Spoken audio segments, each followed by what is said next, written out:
Hello and welcome back, friend. Breathe deeply and settle in once more.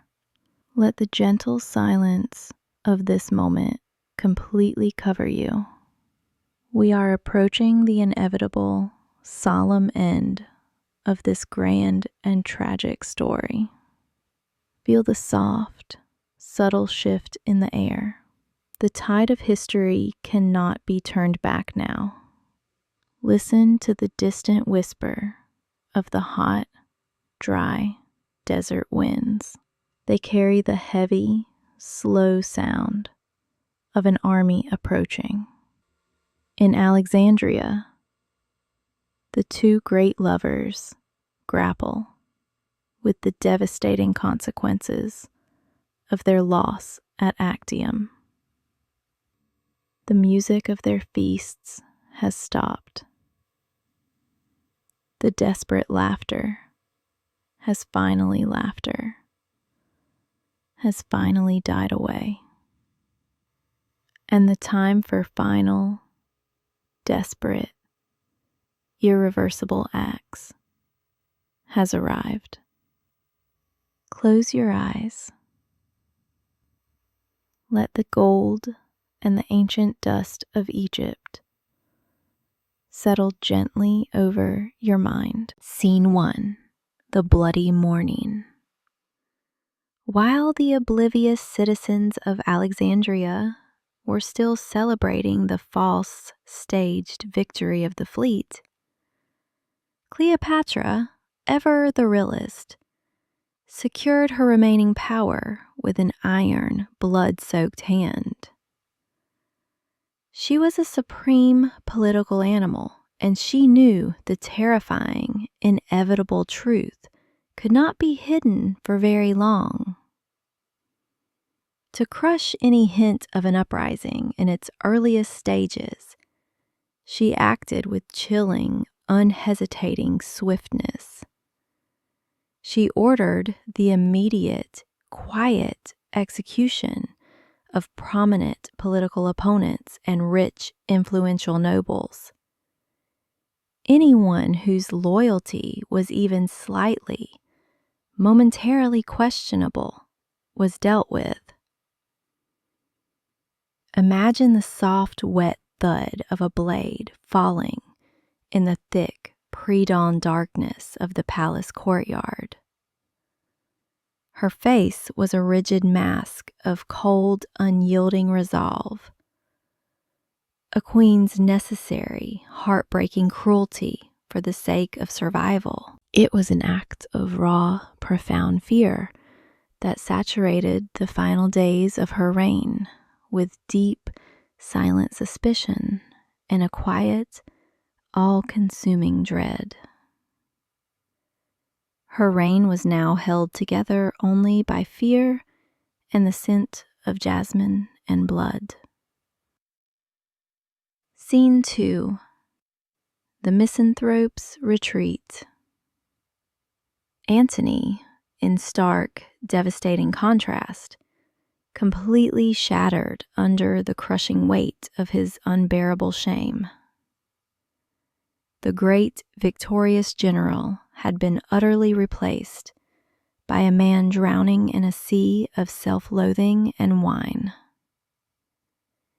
He withdrew completely from the magnificent, crowded palace and from all aspects of political life. He built himself a quiet, lonely, desolate sanctuary by the sea, which he bitterly named the Timonium. He named it after the legendary misanthrope Timon of Athens, who passionately hated all mankind. He lived there in total, self-imposed solitude, lost in a blur of crippling self-pity and consuming, dark melancholy. Listen to the gentle glug, glug, glug of wine being poured, and the heavy, desolate sigh of a broken man repeated over and over. He was utterly incapable of facing the woman for whom he had sacrificed his entire world and his honor. and completely incapable of finding any way to forgive himself for the catastrophic, shameful loss at Actium. The sand outside his lonely dwelling listened to his silence. Scene 3. The ring closes. The devastating news of the Actium catastrophe spread across the ancient world like a fast-moving, terrifying steppe fire. The legions that Antony had left garrisoned in Syria and across the east, his final remaining military strength and his last true defense line against Rome, were suddenly without any effective Roman leadership. After a short period of agonizing collective hesitation, they saw the inevitable and chose their future master. They calmly, methodically defected and went over to the victorious banner of Octavian. The soft, inevitable clank of thousands of weapons being handed over to a new master. A sound of political finality. The land route into Egypt, the last great defense, was now completely, irrevocably breached. The massive, powerful ring around Alexandria was slowly, silently, but certainly closing in on the city. The only remaining question was when the final blow would fall. Scene 4. The plea of the broken. In a final, desperate, last-ditch diplomatic maneuver, Cleopatra sent her most trusted, silent envoys to meet with Octavian. Her offer was a devastating concession. She offered to immediately step down from the throne. Her proposal was for her children, her bloodline, to rule Egypt under the cold, firm Roman guardianship. She only requested for herself the right to continue living and perhaps to rule a small, unimportant part of Egypt under Roman protection. Antony, sending his own broken, humble message, asked for only one simple, quiet thing. He begged for the right to live out the remainder of his days as a simple private citizen in quiet, distant exile in the city of Athens. These were the deeply humble pleas of utterly broken, defeated rulers, desperately haggling for the mere pitiful remnants of their once magnificent, glorious lives. The silence of the embassy returning to Alexandria was heavy with failure. Scene 5. The poisoned offer. Octavian, the calm, absolute victor, received the envoys with the icy, unyielding arrogance of a man who knows he has already won everything. Antony's humble, simple request for exile was instantly, contemptuously refused, not even worthy of debate. But behind the cold official facade, Octavian was playing a subtle, truly cruel political game. He sent a private, secret messenger with a whispered message back to Cleopatra, a temptation of terrible power. The message was clear, the terms simple. If she would eliminate Antony or simply deliver him to the Roman army, she might yet hope for mercy, or at least a negotiation for her own life and the lives of her children. He was sowing the insidious poison of fundamental, ultimate betrayal between the two great, desperate lovers, seeking to internally and completely destroy their final doomed resistance before the final battle. The seed of doubt had been planted in the queen's mind. Scene 6. The union of death. When Cleopatra finally and fully realized that no diplomatic solution was possible, her last hope died in a cold realization. She emerged from her despair and immediately brought Antony back from his self-chosen, desolate isolation. She appealed to the warrior and the pride that still stubbornly, weakly flickered within his exhausted body. She convinced him that their only remaining path was to fight until the very bitter, bloody end. Together, they made a final, truly macabre, haunting decision. If they had to die, they would not do so in cold fear, but in a last, excessive, unforgettable fever of banquets, wine, music, and endless pleasure. The palace was once again filled with the forced sound of celebration. Scene 7. The Society of the Doomed.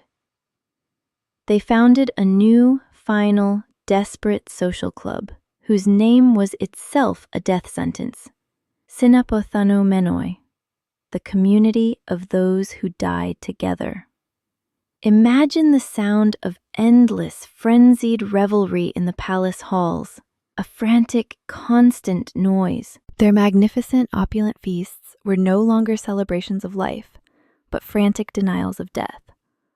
A desperate, frenetic ritual meant to utterly numb the cold, growing dread of their imminent, terrifying demise. Behind the wildly laughing masks and the raised, glittering wine glasses lurked the single, unavoidable, terrifying realization. Their entire magnificent world was irrevocably doomed and ending.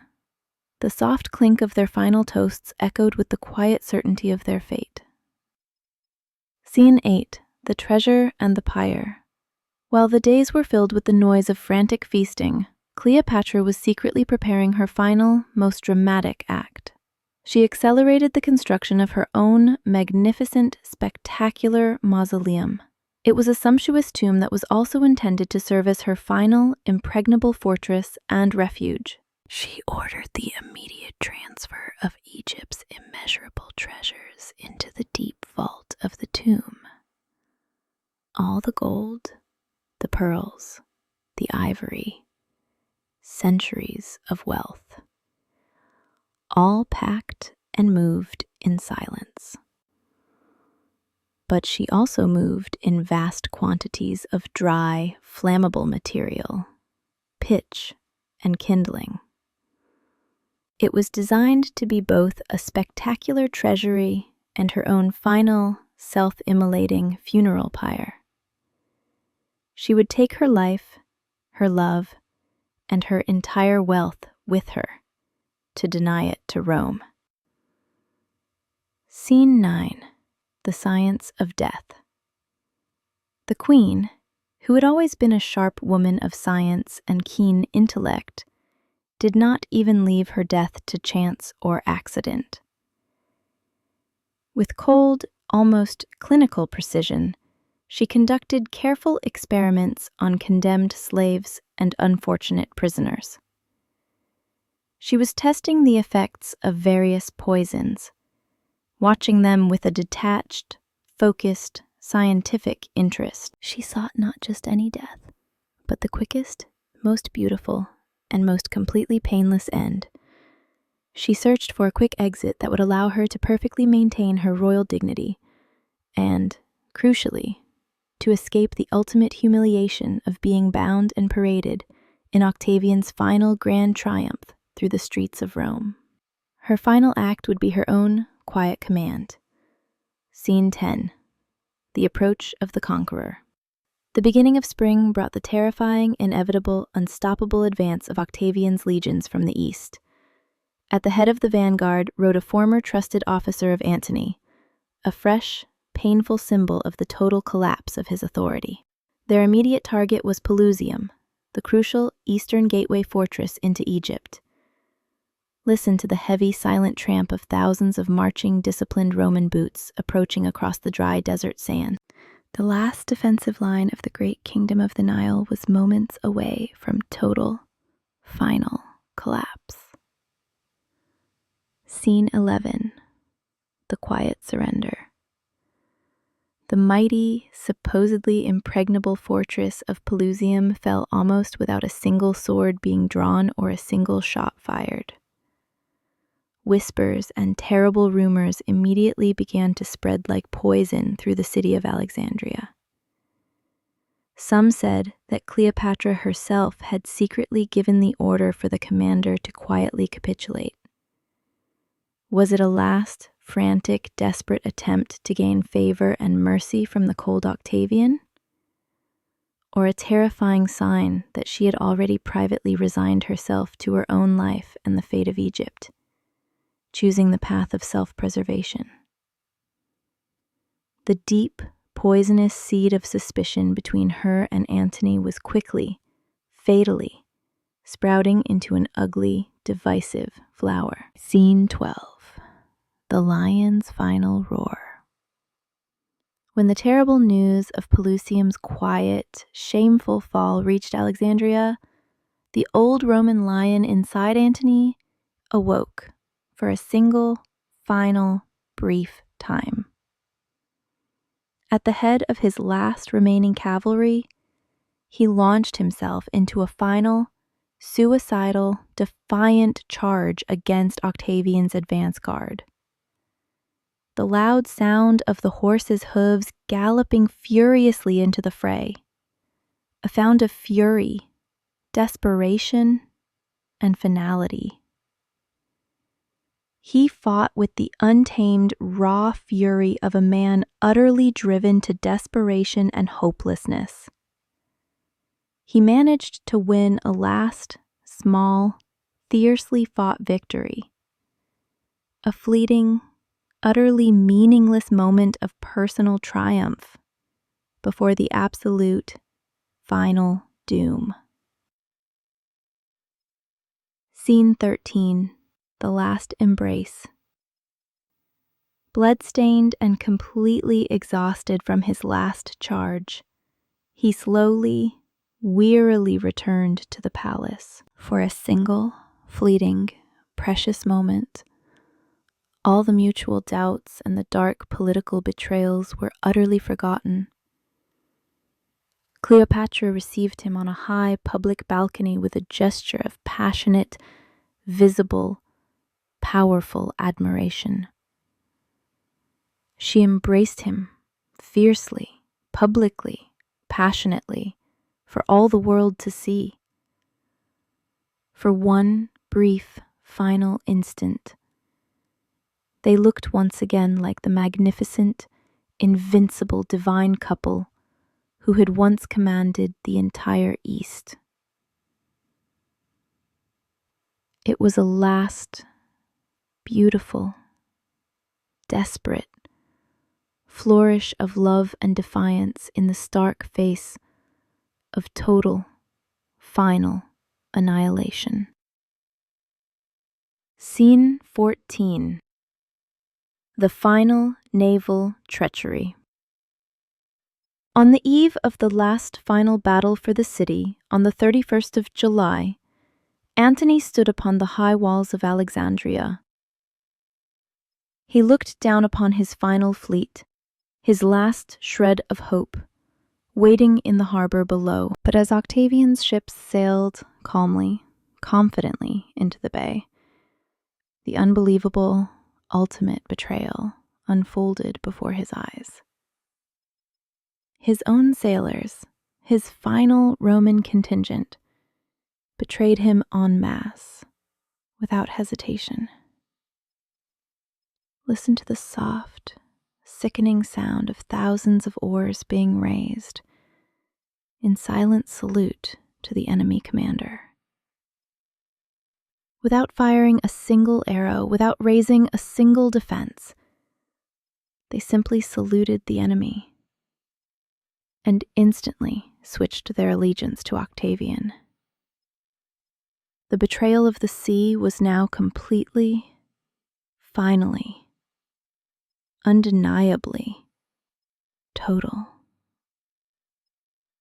Scene 15. The ground forsakes him. The profound treachery of the fleet immediately triggered a catastrophic chain reaction on land. His cavalry, the very men who had won him a small victory just the day before with such fury, galloped straight across the open field and decisively joined the victorious ranks of Octavian's forces. Antony stood completely alone upon the city walls, abandoned by everyone he commanded. The great general was now a man without a single soldier, a king without a single domain. Scene 16. The rage of despair. In a fit of blind, uncontrollable, consuming rage and absolute despair, Antony violently burst into the empty palace halls. His profound grief instantly transformed into one last powerful, furious outburst, directed fully at the woman he loved. He screamed accusations at her, convinced that she had orchestrated the entire chain of events, from Actium to the fleet's surrender. He was utterly certain she had secretly sold him out to Octavian to save her own skin and the remains of her kingdom. The poison Octavian had sown between them had finally, tragically, delivered its lethal, deadly effect in the final hour. Scene 17. The Queen barricades. Terrified by his sudden, raw, and uncontrollable fury, Cleopatra fled to the only truly safe, reinforced place she had left. Together with her most loyal serving women, Iris and Charmian, she ran to her almost finished, massive mausoleum. They quickly and quietly barricaded themselves inside the tomb's massive, heavy doors. The Queen of Egypt was now, in her final, desperate hour, a self-imposed prisoner in her own opulent golden fortress. Scene 18. The catastrophic lie. Fearing that Antony, in his racing despair and uncontrolled fury, might instantly harm himself, Cleopatra made one last, terrible, catastrophic, fatal mistake. She sent a messenger to him with a final, desperate, crushing lie. The envoy reported that the queen was dead, that she had taken her own life inside the tomb. The news hit Antony like a bolt of cold, searing lightning. The consuming rage instantly evaporated, replaced by an immense, crushing, all-enveloping grief. The world for which he had betrayed everything he once stood for and every man he commanded, now no longer existed for him. The great general has lost his life even before he has lost his final breath. The silence after the lie is deeper and more final than the silence of any defeat. The final, last act of this long, tragic love story is about to begin. But for now, let the shouts, the rage, and the profound sorrow fade into a peaceful, distant hum. Let your mind become entirely still, entirely peaceful. The dust of Alexandria is settling now. It is time to rest now. Sleep now. Sleep deep.